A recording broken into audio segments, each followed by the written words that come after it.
Shalom. Kayaknya kurang semangat deh. Shalom. Selamat sore semuanya. Gak semangat lagi. Selamat sore semuanya. Selamat sore. Dan gak lupa selamat Natal semuanya. Nah, supaya lebih semangat lagi nih, coba kita bisa kasih tos ke teman yang ada di kanan atau di kiri kita sambil kita bilang, aku mengasihimu loh. Aku mengasihimu loh. Aku mengasihimu loh. Aku mengasihimu. Bersyukur ya di malam hari ini kita bisa berkumpul di tempat ini dengan tema yang menurutku sangat indah, yaitu Eternal Love. Di mana itu adalah cinta yang gak pernah padam, gak pernah gagal, dan juga sudah diberikan kepada kita dan diberikan itu untuk selamanya atau kekal. Sebelum kita melanjutkan ibadah kita pada sore hari ini, mari kita hening sejenak, mari kita bersaat teduh.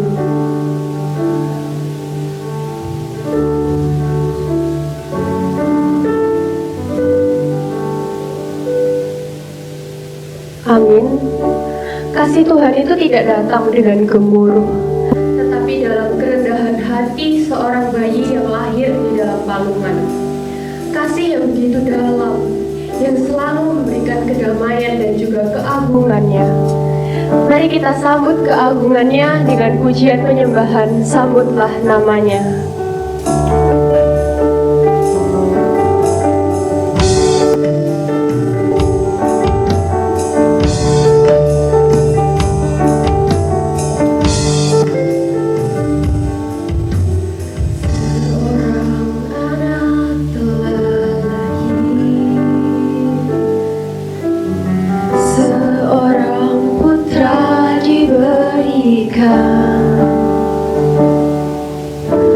Lambang pemerintahan ada di bahunya.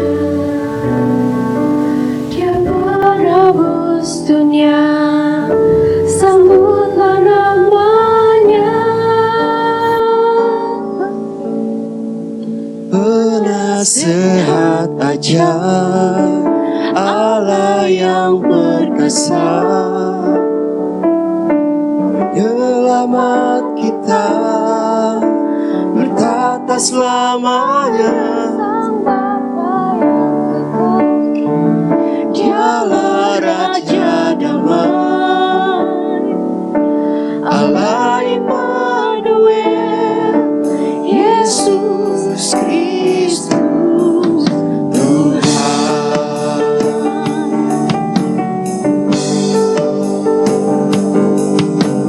Seorang anak telah lahir,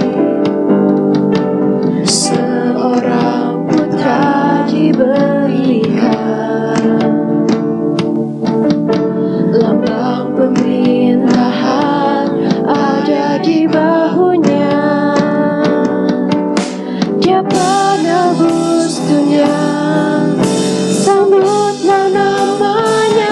Penasehat ajar, dialah Raja damai, penyelamat kita bertata selamanya. Sang Bapa yang kekal, dialah Raja damai, Allah Immanuel, Yesus Kristus Tuhan. Dan puji Dia, sembah dan puji Dia, sembah dan puji Dia.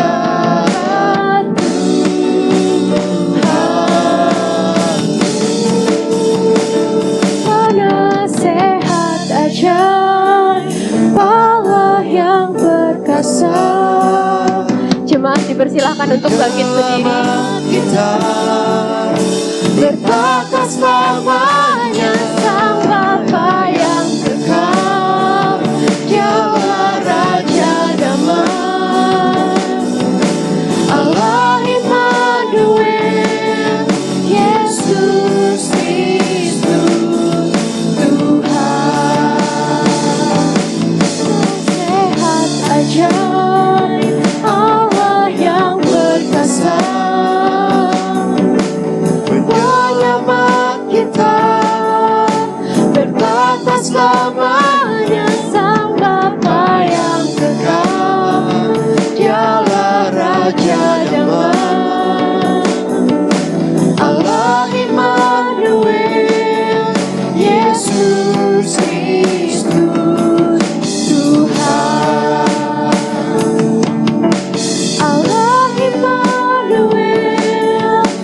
Yesus Kristus Tuhan.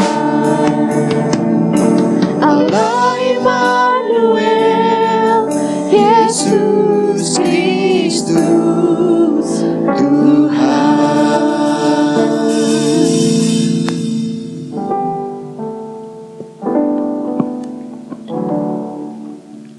Pertolongan kita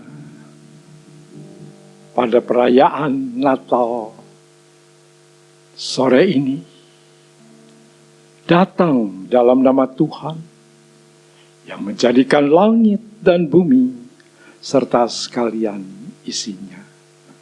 Ia yang memeliharakan kesetiaannya sampai selama-lamanya, dan ia tidak pernah meninggalkan kita perbuatan tangannya.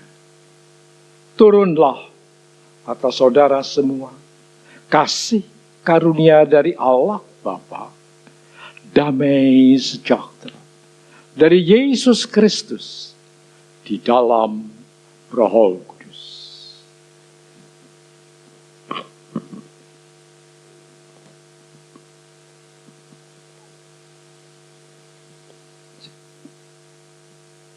Baik, mari kembali kita berdoa. Bapa, kami bersyukur buat hari ini, kesempatan yang indah Tuhan berikan bagi kami, untuk kami boleh bersama-sama hadir di tempat ini. Kami diberikan kesempatan Tuhan, untuk boleh menikmati pertemuan dengan Engkau Tuhan, beribadah pada hari ini. Bapa, kami mengucap syukur kepadamu, untuk anugerah Natal yang kembali kami rayakan. Terima kasih karena Engkau telah mengeruniakan Tuhan Putramu bagi kami, yaitu Yesus Kristus, Juru Selamat kami yang hidup. Dan saat ini Tuhan, kami pemuda-pemudi yang ada beserta jemaat-Mu, kami datang Tuhan dengan hati yang rindu akan hadirat-Mu. Kuduskanlah setiap dan pikiran kami, agar ibadah Natal ini Tuhan boleh berlangsung dengan baik. Dan kami rindu Tuhan, kuat kuasa Roh Kudus-Mu yang terus menaungi setiap kami, supaya Tuhan, ibadah kami boleh berjalan dengan lancar. Terima kasih Bapa, kami terus siapkan, kami akan memuji, kami akan memuliakan. Terima kasih Bapa, kami berdoa dan mengucap syukur. Haleluya. Amin. Kembali saya sapa kita semua, Shalom. Puji nama Tuhan. Kasih abadi telah kita rasakan. Ya, tetapi kasih itu tidak boleh kita renungkan saja. Tetapi mari kita sampaikan kepada teman kita, kepada siapapun. Saat ini, di kesempatan yang indah, kita boleh bersama-sama datang kepada Tuhan. Kita mau puji Dia, kita sembah Dia. Mari kita angkat pujian, katakan, kita bergema. Kita surga bergema.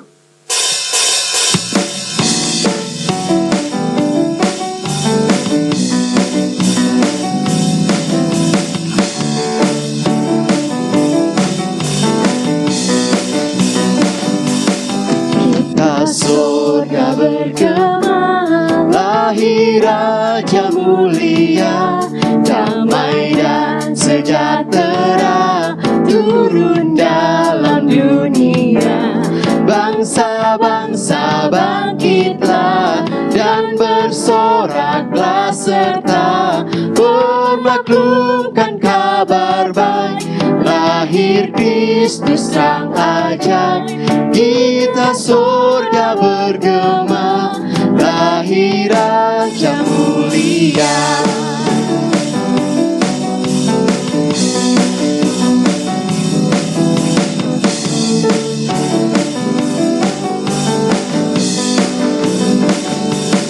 Yang di surga disembah, Kristus Raja yang bakal lahir dalam dunia, dan Maria bundanya dalam daging dikenal.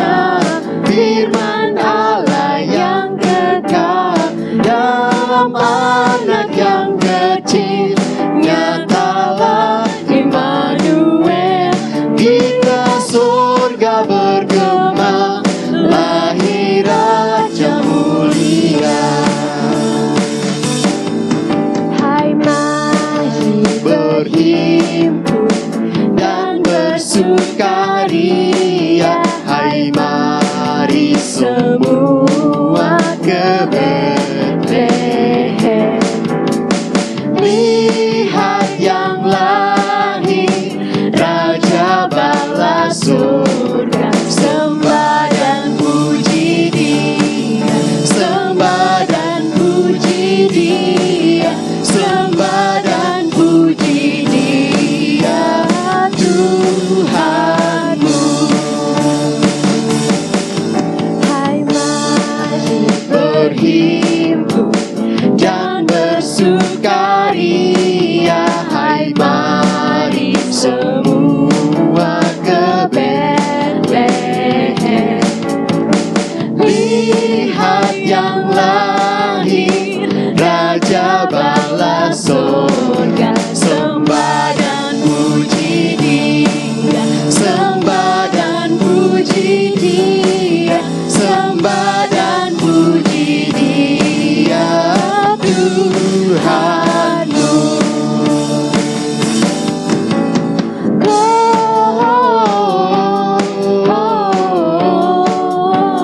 Gloria, muliakan Tuhan.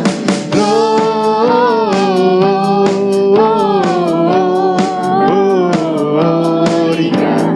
in excelsis Deo.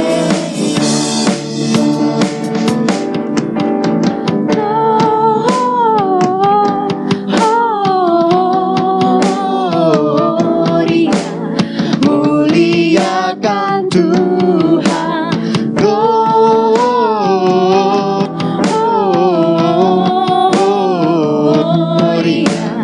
in excelsis Deo.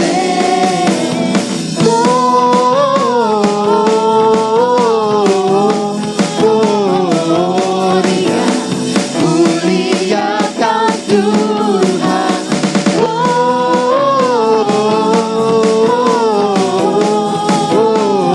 Gloria in excelsis Deo, in excelsis Deo, in excelsis Deo.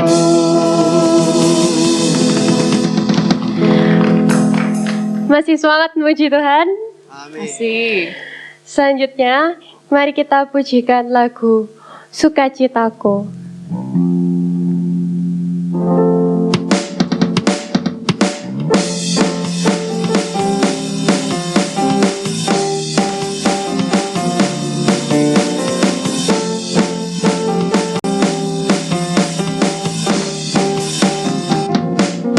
Pujian syukurku ku naikkan bagimu, kasih dan rahmat-Mu tercurah bagiku, hidup bersama-Mu, ikut kehendak-Mu, ku berjalan tinggalkan masa lalu. Kasih-Mu yang terbesar, kasih-Mu segalanya, janji-Mu yang sempurna. Oh, Kaulah sukacitaku, bersuka dalam-Mu, Yesus Kau kekuatanku. Aman di dalam-Mu, menara perlindunganku. Menari bagi-Mu, Yesus Kau sukacitaku. Mulialah nama-Mu, oh Yesusku.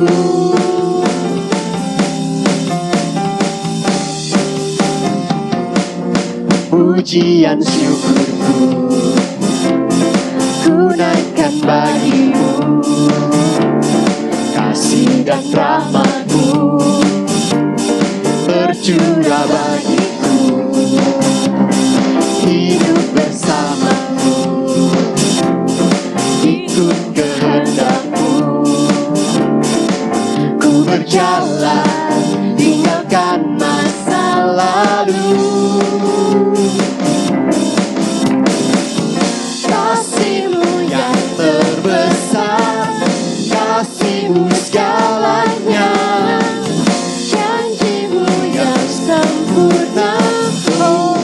Kaulah sukacitaku, bersuka dalam-Mu.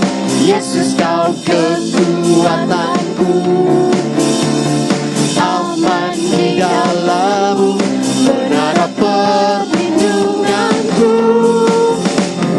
Menari bagi-Mu, Yesus, Kau sukacitaku. Mulialah nama-Mu, oh Yesusku.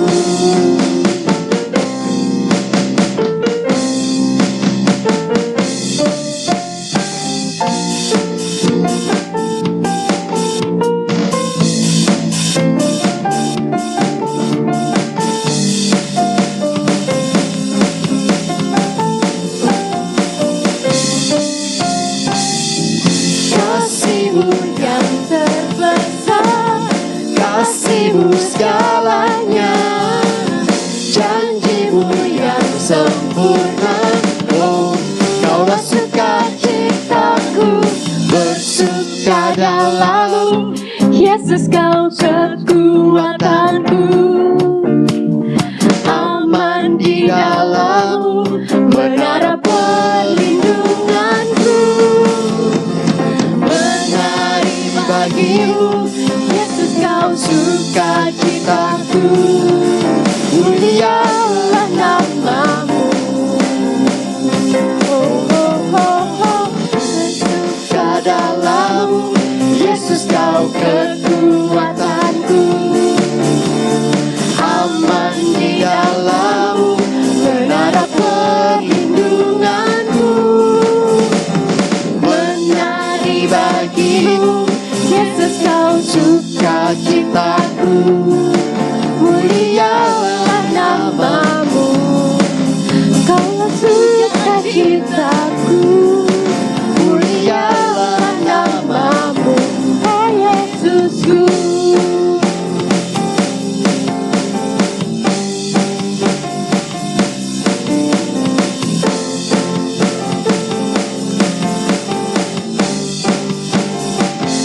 Sukacitaku.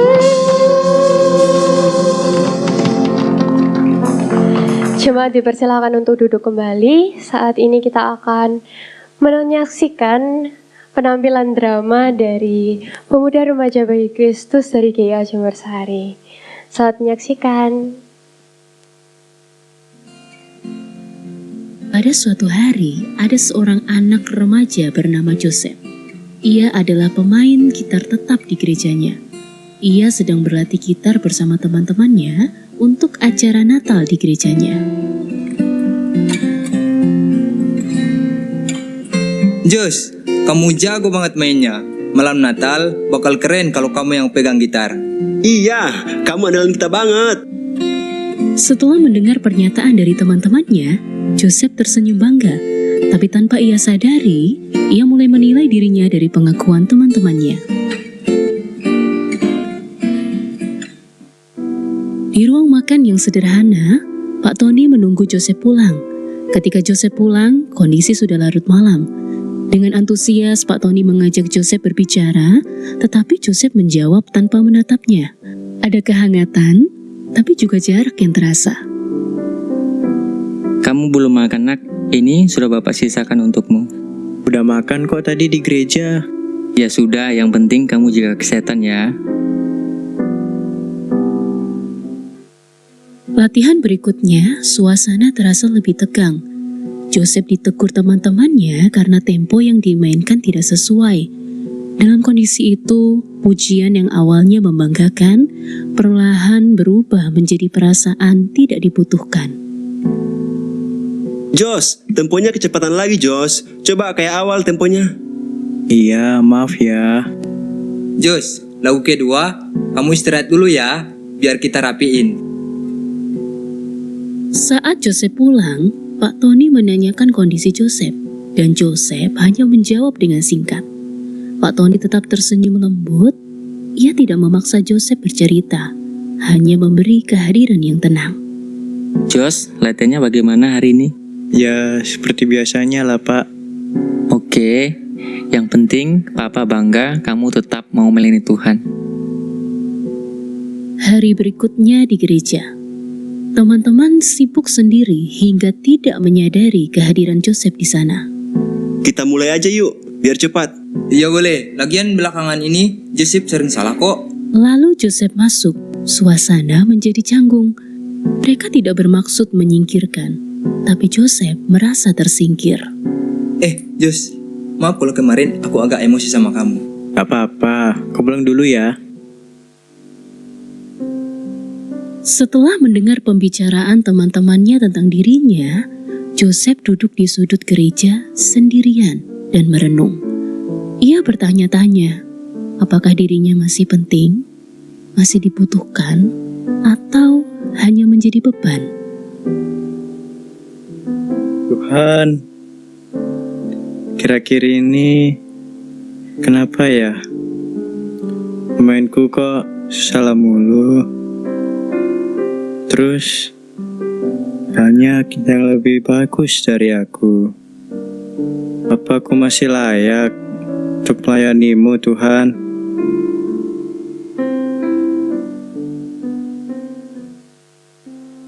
Apa kau mendengar seruan hatiku? Tak pernah kau lepaskan dari kasih-Mu. Lewat lembah kelam, kau temani aku. Roh-Mu bekerja selalu untuk kebaikanku. Di rumah, Pak Tony sedang membaca Alkitab. Joseph masuk perlahan. Pak Tony tersenyum hangat, berusaha bertanya, memberi ruang untuk bercerita tanpa menuntut. Jos, kamu sudah pulang ya? Ada masalah apa? Kok terlihat lesu? Pak, rasanya kalau aku nggak bagus saat latihan, orang-orang pasti nggak akan butuh aku. Nak, Tuhan tidak memilih kamu karena kamu hebat. Dia memilih kamu karena Dia mengasihi kamu. Tapi, aku merasa seperti beban di gereja, Pak. Nak, kamu boleh gagal dalam pelayanan, tapi ingat, jangan pernah menyerah untuk melayani Tuhan. Dan Papa tetap mengasihi kamu. Di hari-hari berikutnya, Joseph kembali latihan. Teman-temannya belum mengerti sepenuhnya. Tidak ada permintaan maaf, tetapi mereka juga tidak menjauh. Mereka hanya mencoba memberi ruang sambil bersikap biasa. Jos, kita latihan dari awal yuk. Ya udah, ayo.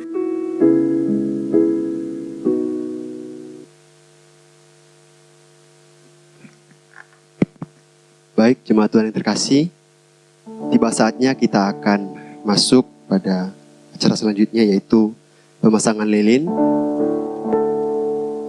Sebelum kita memasang lilin, apakah ada yang belum dapat lilin? Jika belum, bisa ke panitia. Oke. Jemaat yang terkasih dalam Tuhan, kita kembali merenungkan bahwa Tuhan Yesus memilih bukan dalam kemegahan istana, melainkan dalam kesederhanaan. Mari kita renungkan keajaiban itu. Pada momen hari ini, mari kita hadirkan suasana sunyi di Bethlehem, tempat Sang Juru Selamat lahir. Mari kita nikmati ketenangan yang membawa keselamatan. Mari kita angkat pujian Malam Kudus.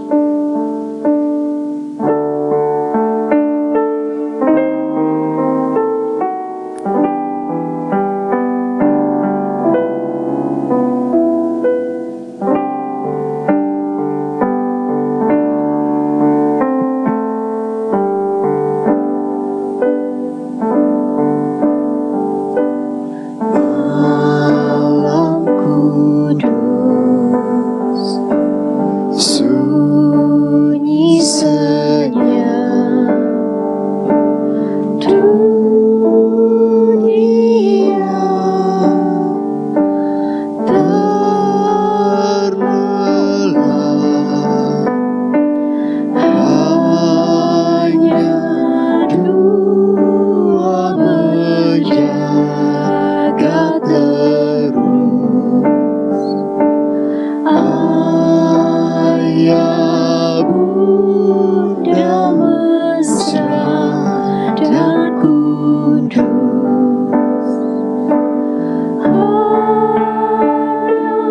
tidur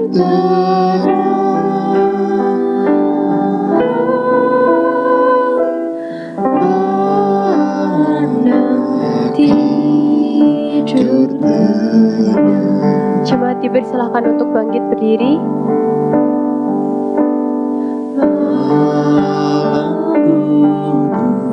Kepada Gembala Gereja GIA Jemur Sari, Pendeta Hendrawan dapat maju untuk menyalakan lilin yang ada di depan.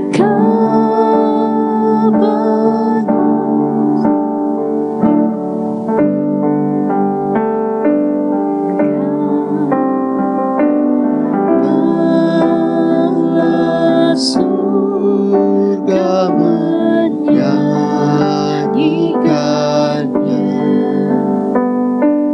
Kau gembala menyaksikannya. Lahir Raja Shalom.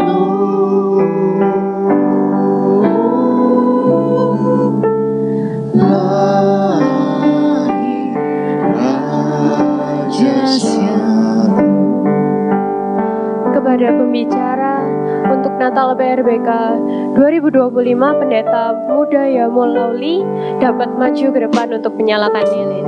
Malam kudus, sunyi senyap, bintangmu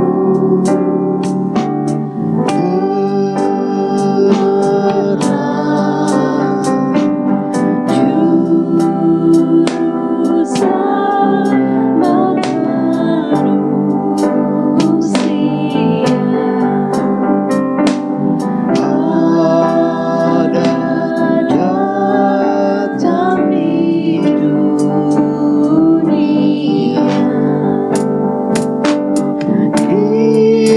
Kristus anak jauh. Kepada pembimbing PRBK GIA Jemur Sari, Guru Injil Arneti dapat maju ke depan untuk menyalakan lilin. Anak jauh.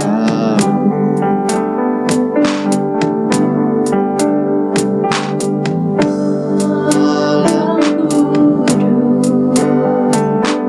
sunyi senyap, dunia terlelap. Kepada Ketua PRBK GIA Jemur Sari, Saudari Vincent Chung dapat maju ke depan untuk menyalakan lilin.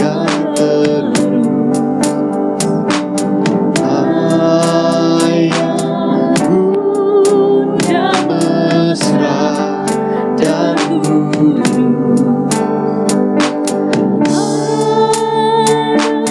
tidur tenang.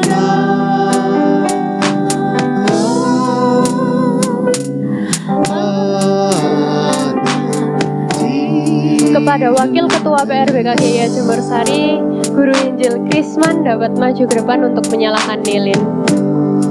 Malam kudus, sunyi senyap,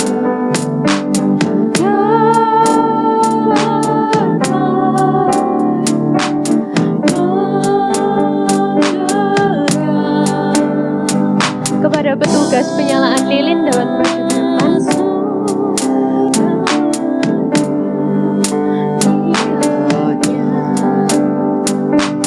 Kau gembala menyaksikannya. Lahir Raja Shalom.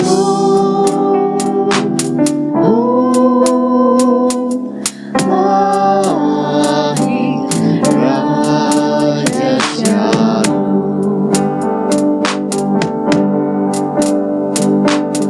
Malam kudus, sunyi senyap, bintang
Mari kita semua angkat lilin kita.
Saudara dipersilakan untuk duduk kembali dan lilin dapat dipadamkan.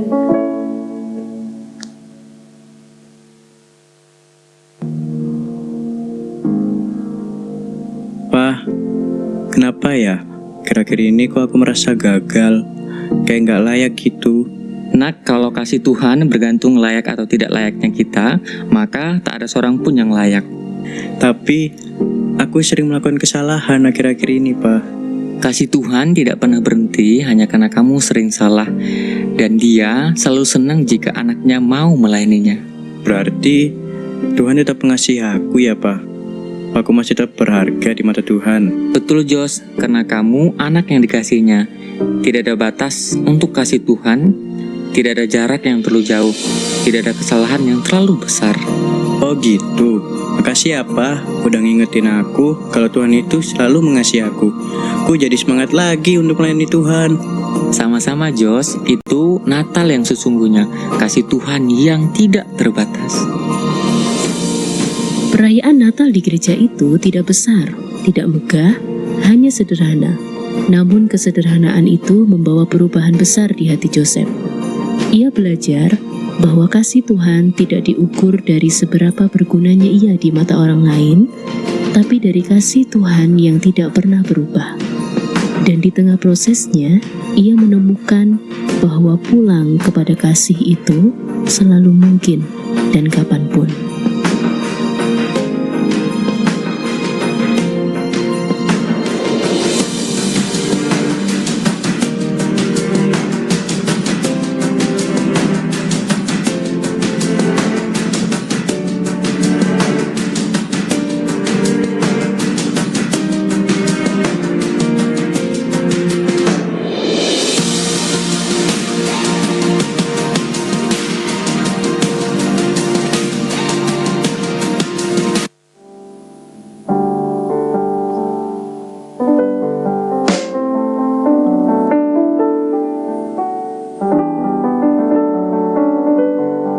Yesus Kristus datang ke dunia untuk lahir di dalam hidup kita.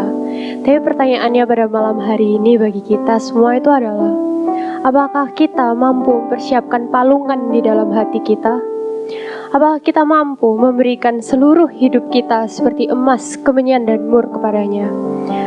Natal itu bukan cuma sekedar seberapa megah pohon Natal yang kita buat, seberapa mewah hadiah yang kita dapatkan, tetapi tentang seberapa besar kasih-Nya ada dalam hidup kita. Mari kita pujikan Natal di hatiku.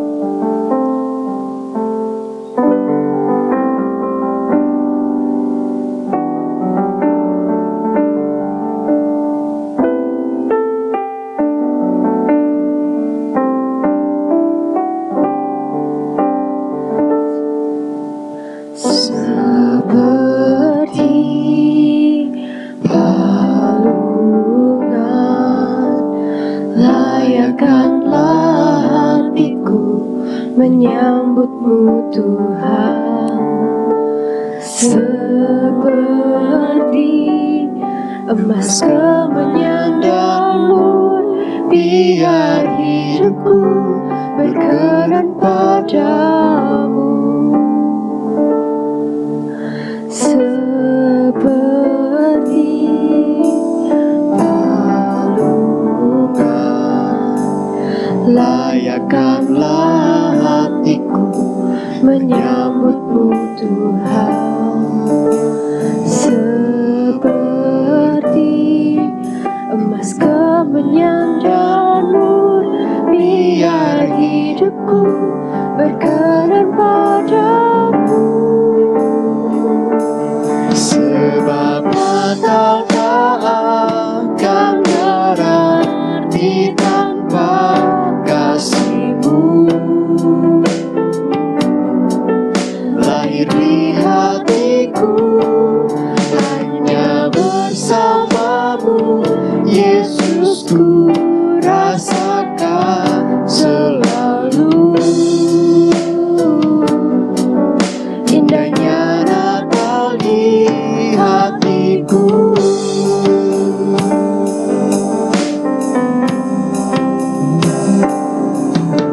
Seperti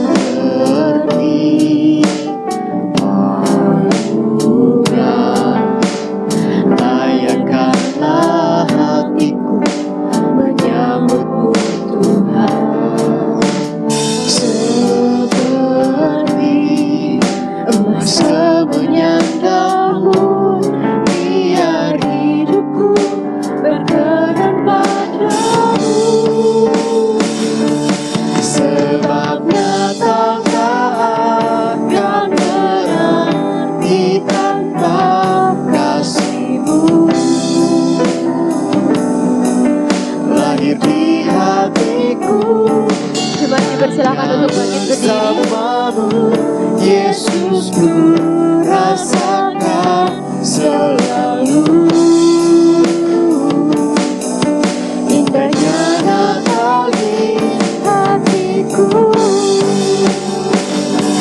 Sebab Natal tak akan berarti tanpa kasih-Mu.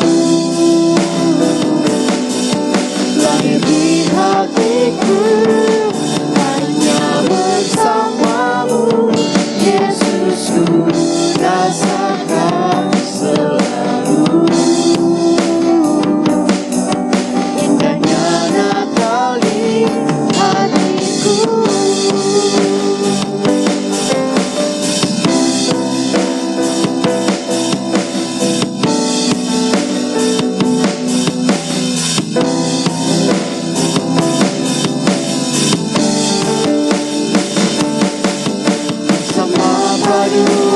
suara surgaku bernyanyi, kemuliaan di tempat mahal ini.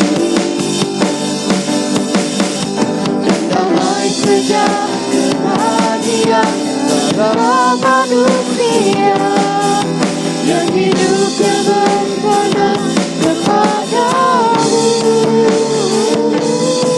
Sebab Natal tak akan berakhir tanpa kasih-Mu.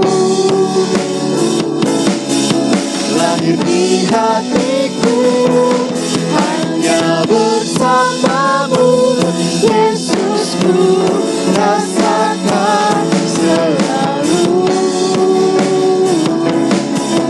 Indahnya Natal di hatiku, sebab Natal tak akan berakhir tanpa kasih-Mu.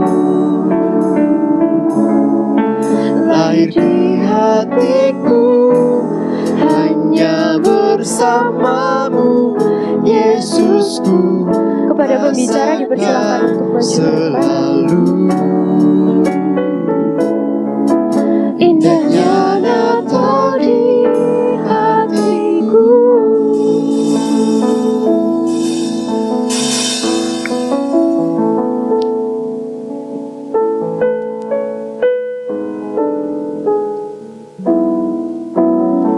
Baik, mari kita berdoa. Ya Bapa dalam surga, pada malam hari ini kami bersuka cita karena Engkau Allah yang menyatakan diri dalam kasih yang sempurna kepada kami. Dalam momen Natal ini kami akan bersama-sama merenungkan firman-Mu sebagai pemuda remaja bagi Kristus. Maka oleh karena itu kiranya Engkau menyapa kami dengan firman-Mu untuk meneguhkan kami dan untuk mengantarkan kami pada kehendak-Mu. Oleh karena itu Tuhan, kami mohon pertolongan dari Roh Kudus yang boleh memampukan kami untuk memahami firman-Mu.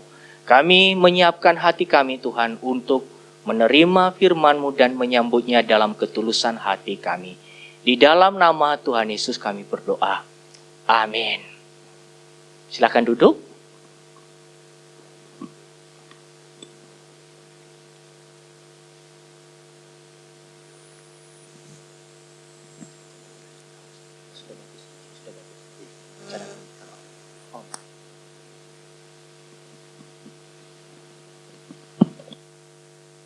Cek 1, 2. Shalom semuanya. Selamat malam. Ya, ini bertemu dengan anak-anak muda ya. Memang tadi saya diarahkan untuk khotbah di sini, tapi supaya kita bisa lebih dekat, karena Natal itu juga bicara tentang kedekatan, ya. Maka biar saya khotbah di sini saja ya, di depan ini. Supaya nanti kalau ada pertanyaan, ya saya nanti bisa tanya ya.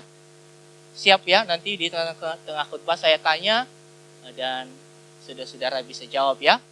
Oke? Ya, kita akan mendengarkan firman Tuhan, saudara-saudara. Di dalam Yeremia pasal 31.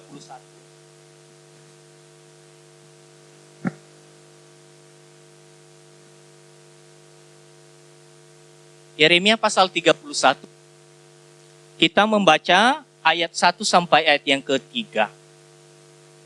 Kalau kita sudah dapat firman Tuhan ini, kita akan baca secara bersama-sama karena cuma 3 ayat. Kita baca bersama-sama ya. Yeremia pasal 31 ayat 1 sampai ayat yang ketiga. Kita baca bersama-sama. 1, 2, 3. Pada waktu itu demikianlah firman Tuhan, aku akan menjadi Allah segala kaum keluarga Israel, dan mereka akan menjadi umatku. Beginilah firman Tuhan, ia mendapat kasih karunia di padang gurun, yaitu bangsa yang terluput dari pedang itu. Israel berjalan mencari istirahat bagi dirinya.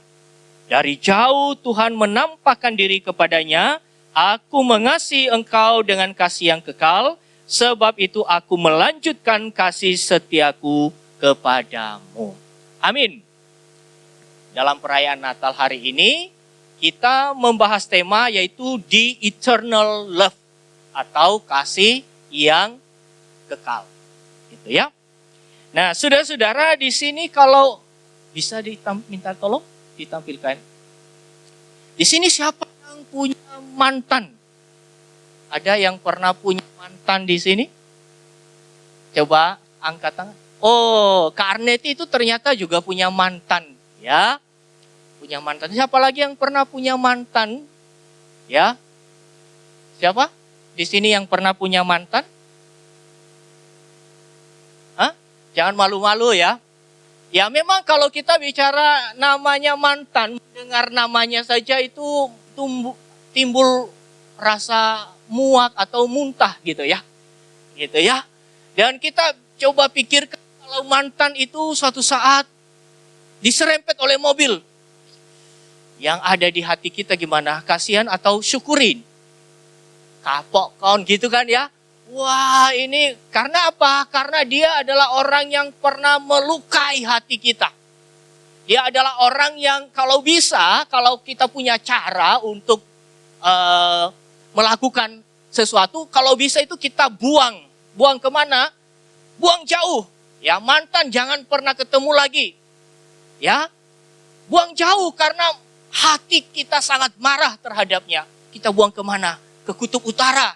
Supaya dia tidak kembali lagi. Kalau nanti bertemu dengan kita, itu waduh bisa juga berbalik ya gitu ya. Tetapi karena kita tahu dia adalah orang yang paling menyakiti hati kita, kalau bisa orang ini jangan ada lagi. Ya, kita marah. Ketemu dengan dia, kalau kita ketemu dengan dia kita harus pura-pura tidak lihat. Ya, kita harus pura-pura untuk menghindar. Tapi bukan hanya mantan sebetulnya. Ya, kalau kita pernah bertengkar dengan seseorang, dengan orang yang dulunya adalah orang yang paling dekat dengan kita, ya, makan sepiring, ya seperti keluarga gitu ya.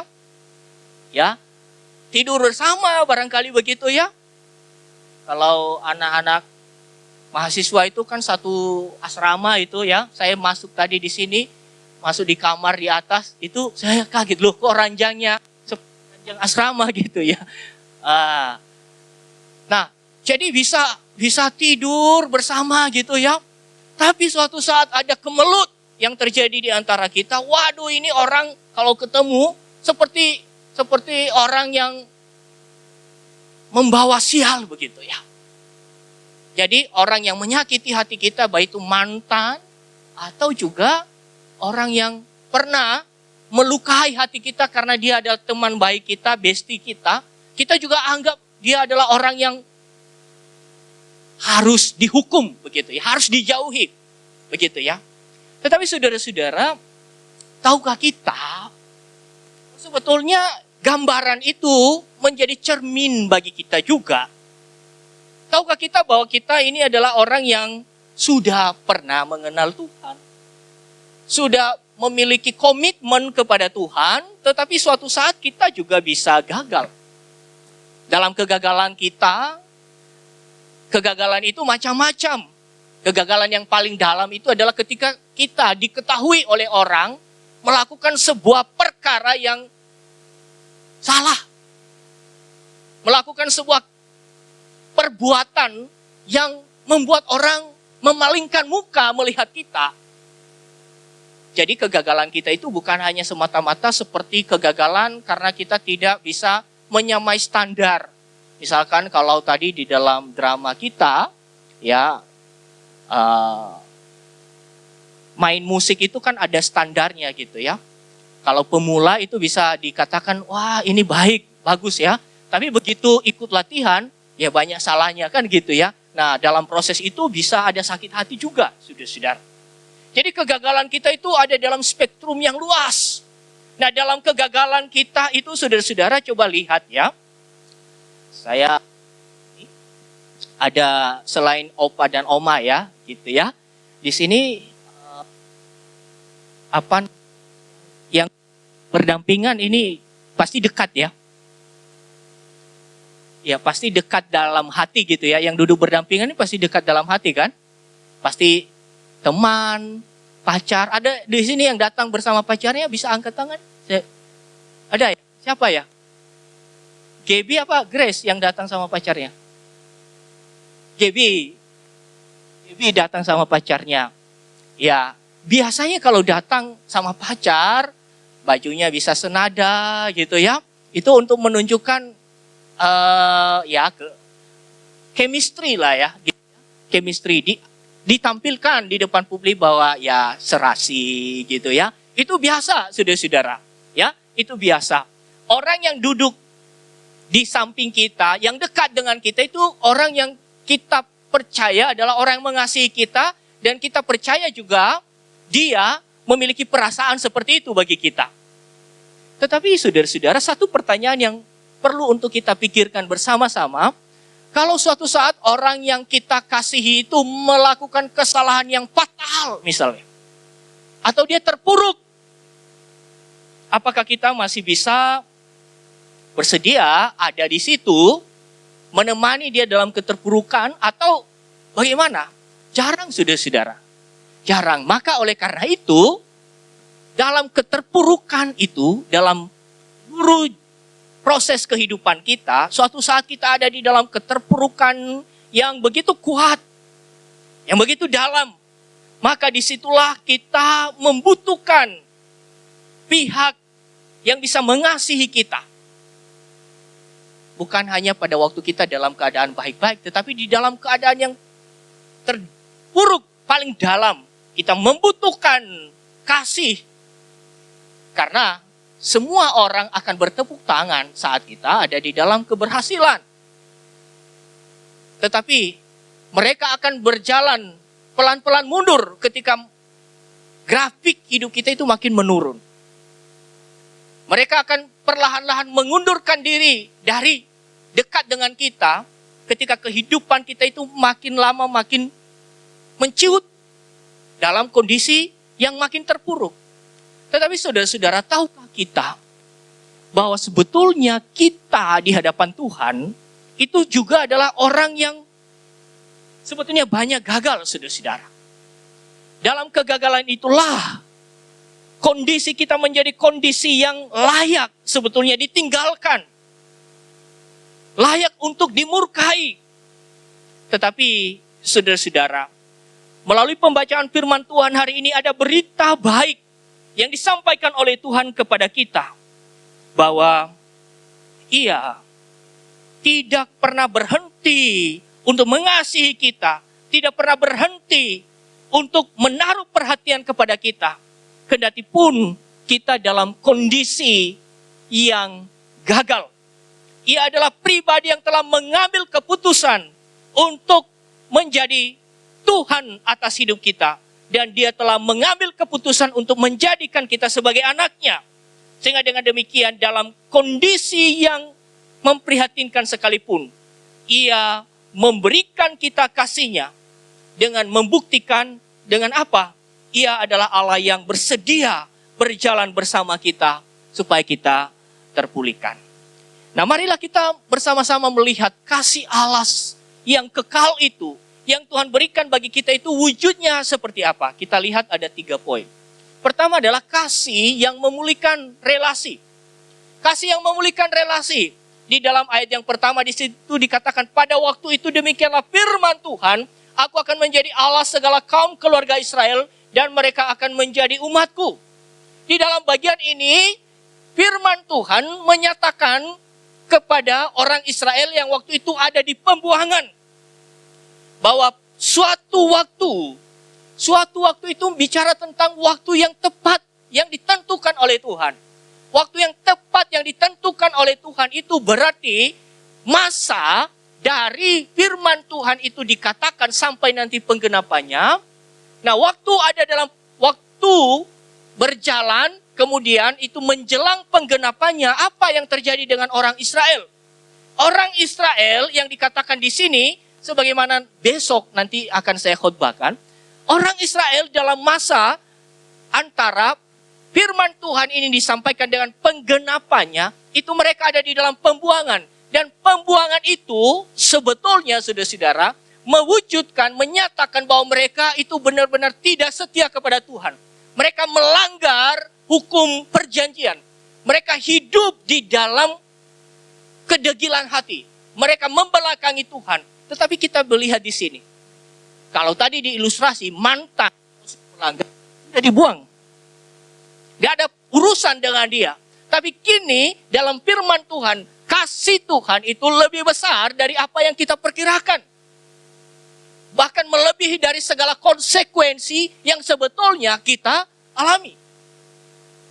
Oleh karena itu, disebutkan pada waktu itu, ini bicara bukan hanya keterangan waktu, tapi untuk menegaskan bahwa di tengah-tengah orang Israel dibuang pun, itu Tuhan itu mengasihi mereka. Nah, saya kasih bocoran untuk khotbah besok, itu bicara tentang apa? Bicara tentang pembuangan. Orang yang merespon pembuangan itu seharusnya bertobat. Seharusnya merenungkan, seharusnya berefleksi. Tetapi saudara-saudara, ada juga orang yang tidak memandang apa yang terjadi dalam hidupnya itu sebagai pembelajaran. Nah, kita kembali ke bagian ini. Jadi, saudara-saudara, kasih yang memulihkan relasi itu berasal dari Tuhan. Tuhanlah yang berinisiatif mengatakan, pada waktu itu, aku akan menjadi Allah atas seluruh kaum keluarga Israel. Saudara-saudara, di dalam konteks kuno, ini bicara tentang perjanjian. Perjanjian itu adalah ikatan dalam relasi. Sehingga saudara-saudara dalam perjanjian lama ketika Tuhan mengatakan, aku adalah Allah Israel, Israel adalah umatku, maka namanya itu, nama Tuhan, itu dia bersedia namanya disebut atas nama orang Israel. Ini sesuatu yang sangat ajaib. Allah yang maha besar bersedia mengikatkan diri dengan satu kaum yang banyak kelemahannya. Saudara-saudara, kasih ilustrasi saudara-saudara. Kalau ada murid saya yang berhasil, saya ini pengajar. Kalau ada murid saya yang berhasil, anggaplah dia jadi profesor. Maka suatu saat saya akan ngaku-ngaku. Itu dulu murid saya. Saya bangga karena grafik hidupnya jadi naik. Saya mengeklaim, bersedia mengikatkan nama saya terhadap orang itu. Karena apa? Dia berprestasi. Saya mengaku itu adalah murid saya. Tapi suatu saat ada seorang, ini sangat alamiah dalam kehidupan. Ada seorang murid saya, memang betul murid saya. Tetapi dia melakukan banyak kasus. Dia melakukan banyak skandal. Dia menjadi narapidana. Dia mempermalukan nama Tuhan. Dia terkenal karena jahatnya. Suatu saat orang tanya, Pak Yamo, itu muridnya kah?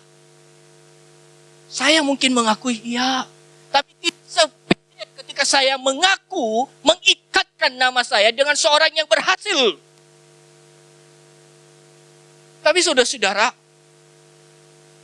Tuhan sudah tahu orang Israel ini adalah orang yang tegar tengkuk. Banyak kelemahannya, sering jatuh dalam dosa. Tapi dia tidak menyesali keputusannya untuk mengikatkan namanya dan mengatakan, itu adalah umatku. Begitulah dengan kita saudara-saudara. Kita sering melihat Alkitab dan mengatakan, oh orang Israel itu banyak kegagalannya.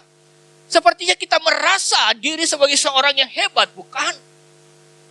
Tapi ingatlah saudara-saudara, ketika Tuhan juga memilih kita satu persatu, itu juga dia mengikatkan namanya dengan menyebut kita sebagai umatnya. Ini bukan persoalan gampang, saudara.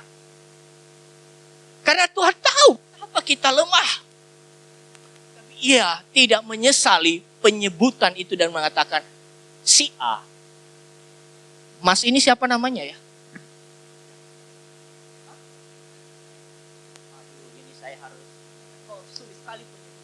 Siapa namanya? Hah? Darnel. Darnel ini adalah anakku, umatku. Tuhan mengatakan begitu kepada Darnel. Bukan hanya kepada Darnel. Ia menyaksikan kepada orang lain. Darnel ini adalah milikku. Darnel ini nakal dah ya. Hah? Kalau ngaku sih enggak ya. Gitu ya. Siapa teman yang paling dekat dengan Darnel? Siapa teman yang paling dekat dengan Darnel di sini? Siapa? Ah, ini Darnel ini nakal enggak? Nakal. Tapi Darnel ketika dipilih oleh Tuhan, ini adalah milikku, maka di atas nama itu Tuhan tidak menyesali.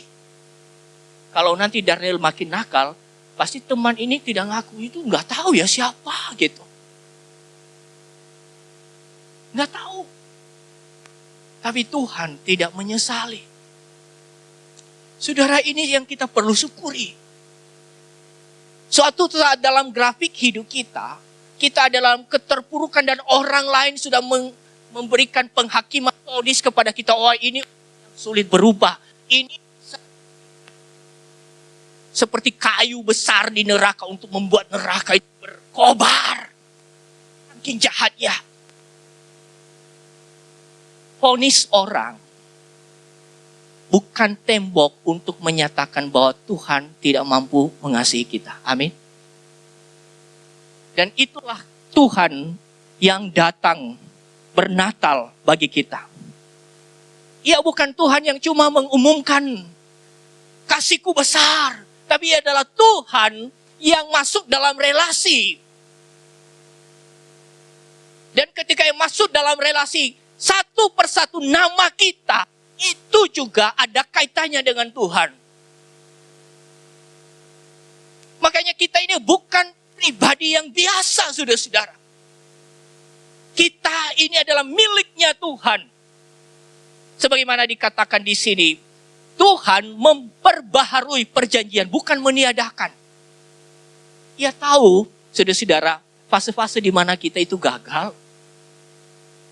Dan dalam fase-fase yang gagal itu kemudian Tuhan akan berurusan secara serius bagi kita. Supaya pilihannya atas kita itu tidak gagal. Dan ia adalah Allah yang setia. Sebagaimana dikatakan dalam ayat yang ketiga ini. Apa? Aku akan mengasihi engkau dengan kasih yang kekal. Dan aku melanjutkan kasih setiaku. Orang yang ada di sekitar kita mulai capek untuk mengasihi kita. Ketika kita makin akrab dengan orang. Kekurangan kita juga makin nyata. Dan seiring dengan kekurangan kita yang makin nyata, kasihnya mulai berkurang. Kekurangan kita mempengaruhi kasih seseorang supaya makin berkurang mengasihi kita. Tapi kekurangan kita tidak pernah mempengaruhi kasih Allah untuk mengasihi kita. Kita mungkin bisa bertumbuh dalam latar belakang apapun, saudara-saudara. Kita sebagai anak muda memang sering terluka. Karena memang generasi sekarang generasi yang katanya hatinya lembek sekali. Disinggung sedikit sudah nangis, sudah merasa tersinggung. Diminta sedikit kerja keras, sudah merasa bahwa kita ini diperlakukan tidak adil. Seperti dunia kiamat berhadapan dengan seperti kita. Kalau kita yang generasi seperti ini berhadapan dengan opa. Ini kan rumus generasi ya. Opa itu sebagai generasi yang memang menuntut harus punya kinerja yang baik. Harus rajin. Nah, kita ini kalau berhadapan dengan generasi itu, kita merasa tersinggung. Makanya kalau kita berkomunikasi dengan papa mama kita seringkali memang tersinggung. Kita anggap itu tidak baik bagi kita. Kita anggap kita dimarah-marahi gitu. Memang kadang-kadang juga kita diperlakukan tidak adil, betul. Tapi saudara-saudara, dalam konteks dengan hubungan kita dengan Tuhan, ialah yang sanggup untuk bisa mengasihi kita. Jadi saat kita ada di dalam kesulitan karena kita telah melakukan pelanggaran, hanya Tuhanlah yang bisa memulihkan kita. Pemulihan relasi itu pertama-tama itu yang paling penting. Tuhan bisa membuat mujizat menyembuhkan kita. Tapi yang paling penting adalah Tuhan mau memulihkan relasi kita. Oleh karena pelanggaran kita. Maka kasih Allah memulihkan relasi kita dengannya meski kitalah yang pernah meninggalkannya. Sehingga Allah mengatakan, aku akan menjadi Allah segala kaum Israel dan mereka akan menjadi umatku. Malam hari ini kasih Allah juga menyapa kita dan mengatakan, menyebut nama kita satu persatu. Aku akan menjadi Allah akan Darnel dan Darnel akan menjadi umatku. Itulah kasih yang kekal. Itulah kasih yang menghancurkan segala stigma, stereotip orang-orang terhadap kita. Dia menghancurkan itu dan dia menyebut nama kita satu persatu. Hal yang kedua, saudara-saudara, bukan hanya dalam pemulihan relasi secara status, tapi juga Tuhan adalah Tuhan yang mengasihi sehingga ia aktif untuk mencari. Perhatikan di ayat yang kedua. Beginilah firman Tuhan yang mendapat kasih karunia di padang gurun. Yaitu bangsa yang terluput dari pedang itu. Israel berjalan mencari istirahat bagi dirinya. Jadi kehidupan orang Israel yang meninggalkan Tuhan disebut dengan metafora di sini sebagai orang yang hidup di padang gurun. Orang yang hidup di padang gurun itu adalah orang yang berupaya untuk lepas dari padang gurun. Mereka akan mengikuti jejak-jejak yang barangkali itu memberi kepastian untuk mengantarkan mereka pada tujuan supaya mereka bisa beristirahat. Maka tidak heran kalau di padang gurun itu adalah tempat di mana orang memperjuangkan nasibnya sendiri. Padang gurun dunia itu adalah seperti orang saling sikut satu dengan yang lain. Yang penting aku bisa hidup. Itu adalah padang gurun dunia, saudara-saudara.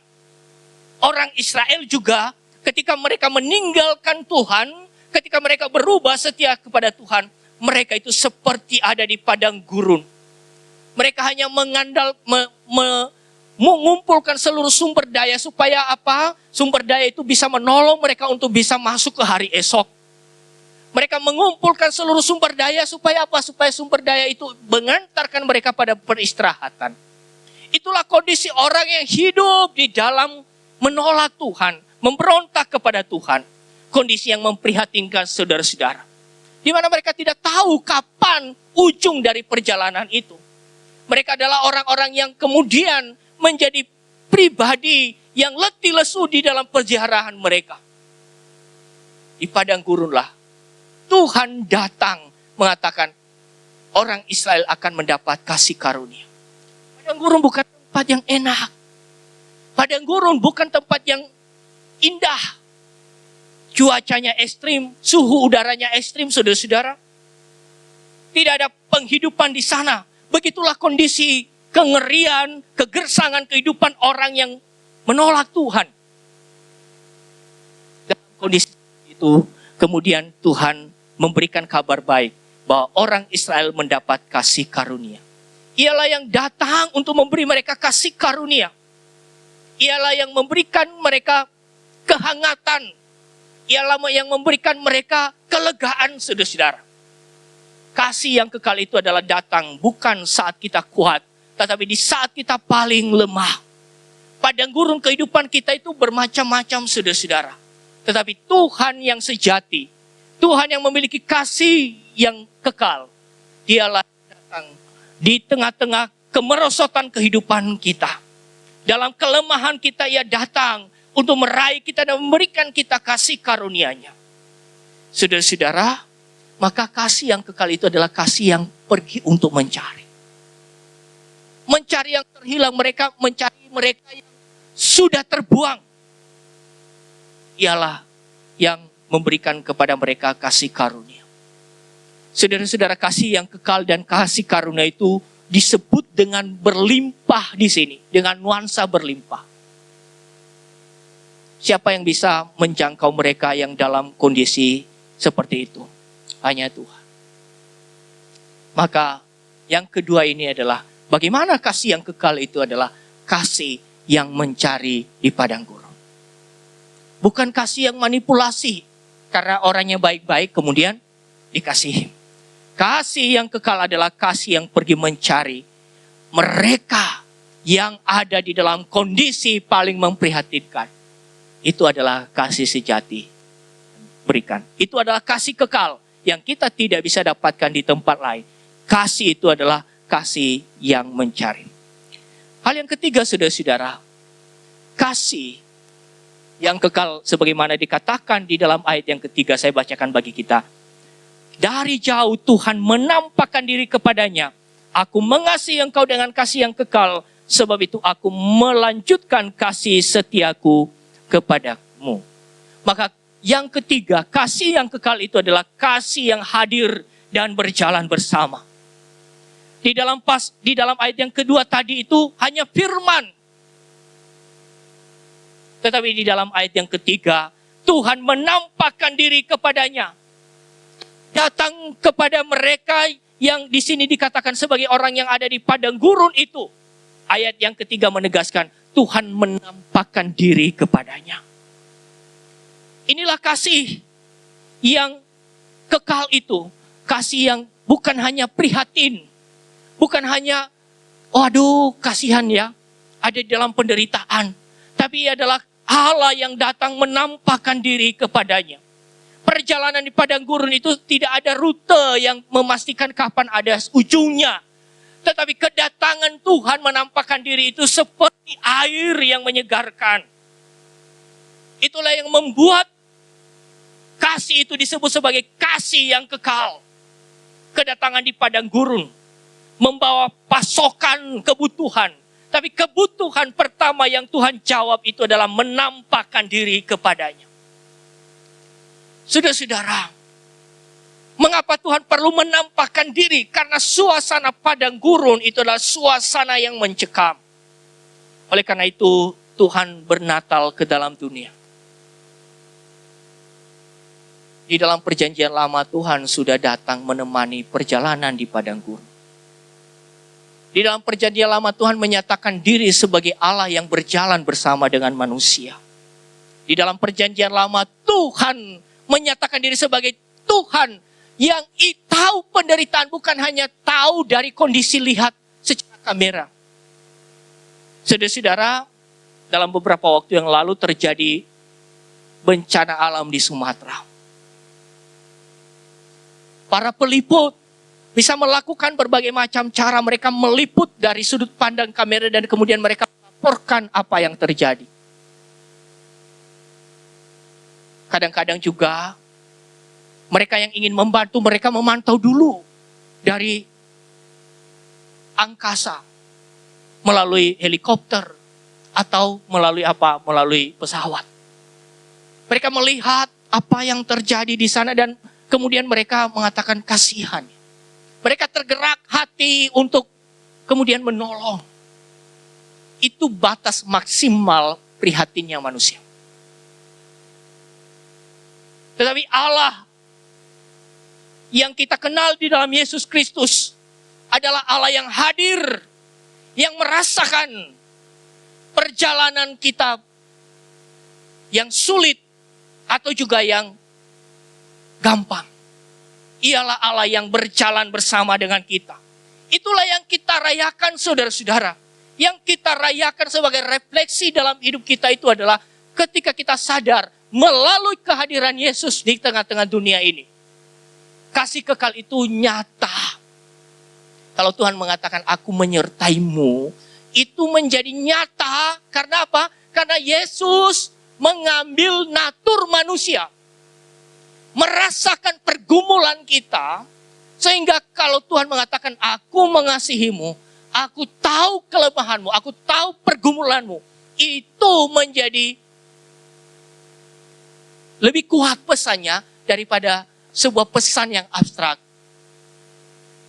Maka oleh karena itu kita bersyukur. Yesus hadir di tengah-tengah dunia ini, Yesus lahir untuk membuat kita paham tentang kasih yang kekal.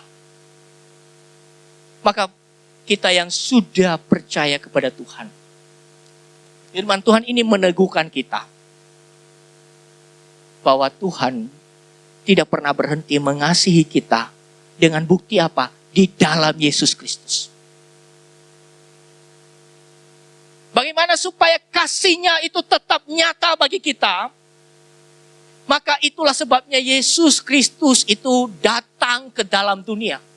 Bukan hanya menjadi manusia dan kemudian dia bergaul dengan manusia setiap hari. Sampai nanti kemudian dia disalibkan mati dan kemudian naik ke surga, disalibkan, mati, bangkit, naik ke surga. Bukan hanya itu, saudara-saudara. Yesus lahir untuk dia disalibkan.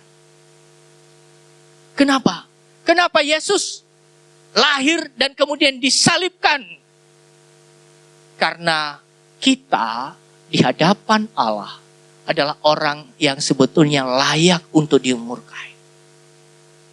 Jadi Natal itu ujungnya Golgota, saudara-saudara. Sehingga karena Yesus telah mati untuk menebus kehidupan kita, maka hari ini Tuhan ada alasan untuk menyapa kita bersatu. Dengan mengatakan, kamu adalah umatku, aku adalah Allah.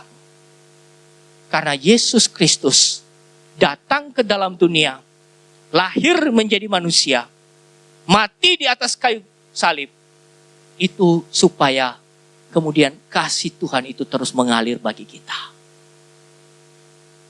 Bagi kita yang sudah percaya, ini meneguhkan kita. Tetapi bagi kalau ada di antara kita yang belum percaya, saudara tidak pernah menemukan kasih yang kekal ini kalau saudara tidak percaya kepada Yesus yang datang bernatal di tengah-tengah dunia. Saudara hanya mendengar kasih dalam bentuk informasi. Saudara tidak pernah bisa mendapatkan kasih sejati kalau saudara tidak percaya kepada Yesus. Percaya kepada Yesus itulah yang kemudian membuat kita merasakan yang disebut dengan kasih yang kekal itu. Karena hanya di dalam Yesus Kristus Tuhan memberikan kepada kita kasih yang tidak pernah berhenti. Mengapa Tuhan terus mengasihi kita? Karena Yesus Kristus telah menjadi penebus dan juru selamat kita. Mengapa Tuhan terus-menerus mengalirkan kasih kepada kita? Karena Yesus telah menggantikan kita. Karena kita telah dibenarkan di dalam Yesus Kristus. Kalau kita di luar Yesus Kristus, kita cuma bisa hidup dari hari ke hari, meniti karier kita, dan kemudian saat kita terpuruk, kemudian kita merasa bahwa kita harus berjuang dari diri kita sendiri. Hanya di dalam Yesus Kristus kita bisa mengalami kasih kekal itu. Jadi bagi saudara-saudara yang datang malam hari ini, belum percaya kepada Yesus, itu adalah momen penting saudara diingatkan untuk percaya kepada Yesus kalau saudara mau merasakan kasih yang kekal yang tidak ada kesudahannya itu. Oleh karena itu saudara-saudara, di tengah dunia yang rapuh ini, kita sebagai anak-anak Tuhan membutuhkan kesetiaan Allah, membutuhkan kasih Allah yang terus menguatkan kita, membutuhkan kasih Allah yang terus memperbaharui kita dalam relasi dengan Dia, membutuhkan kasih Allah yang terus meraih kita dalam keterpurukan kita, membutuhkan kasih Allah supaya kita bisa berjalan secara tetap, mantap dalam hidup kita.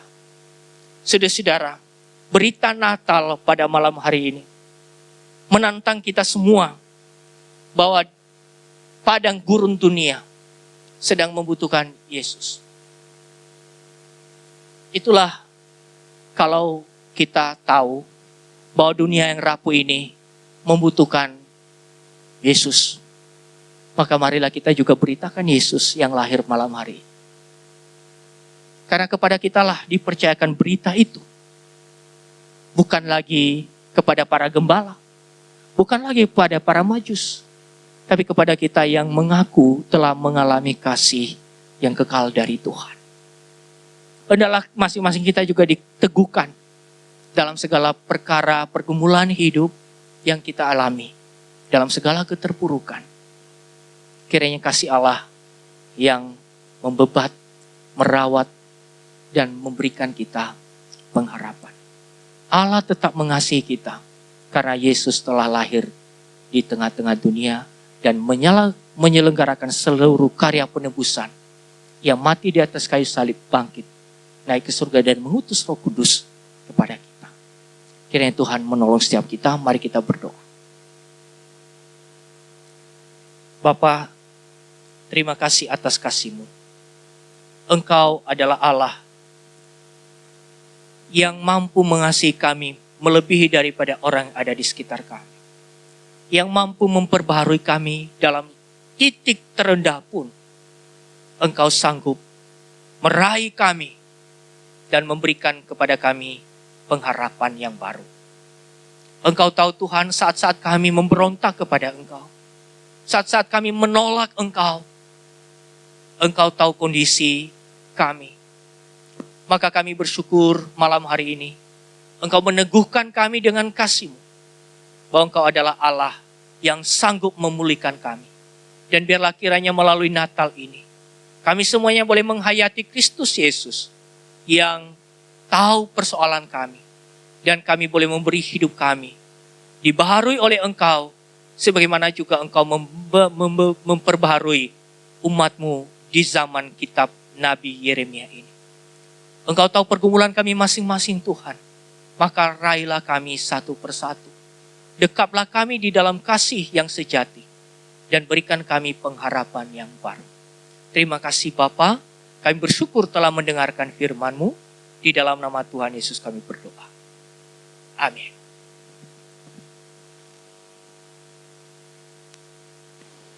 Saat ini mari kita memberikan yang terbaik untuk Tuhan. Mari kita pujikan Sukacitaku.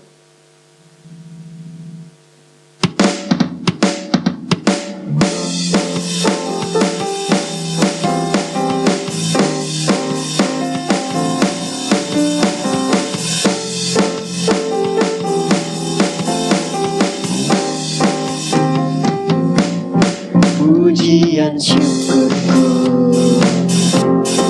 gunakan bagimu, kasih dan rahmat-Mu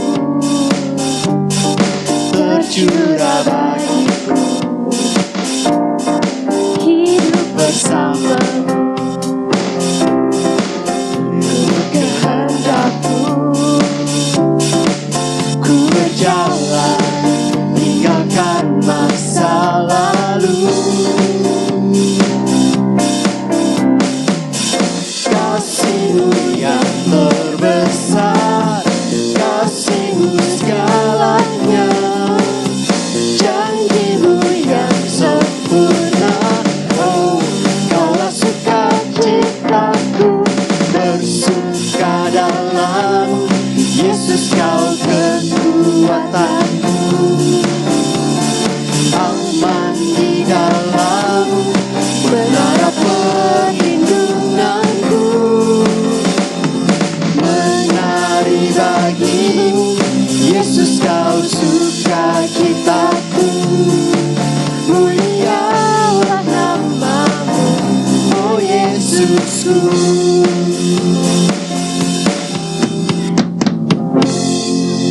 Mari kita bersatu dalam doa. Bapa yang ada di surga, terima kasih atas setiap berkat-Mu yang ada dalam hidup kami.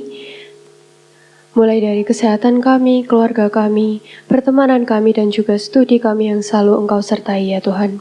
Saat ini kami telah memberikan sebagian kecil dari apa yang kami miliki ya Tuhan. Berkatilah persembahan kami, supaya persembahan ini dapat digunakan untuk pelebaran rumah-Mu.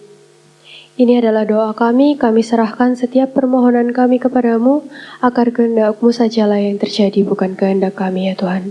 Terima kasih Tuhan, haleluya, amin.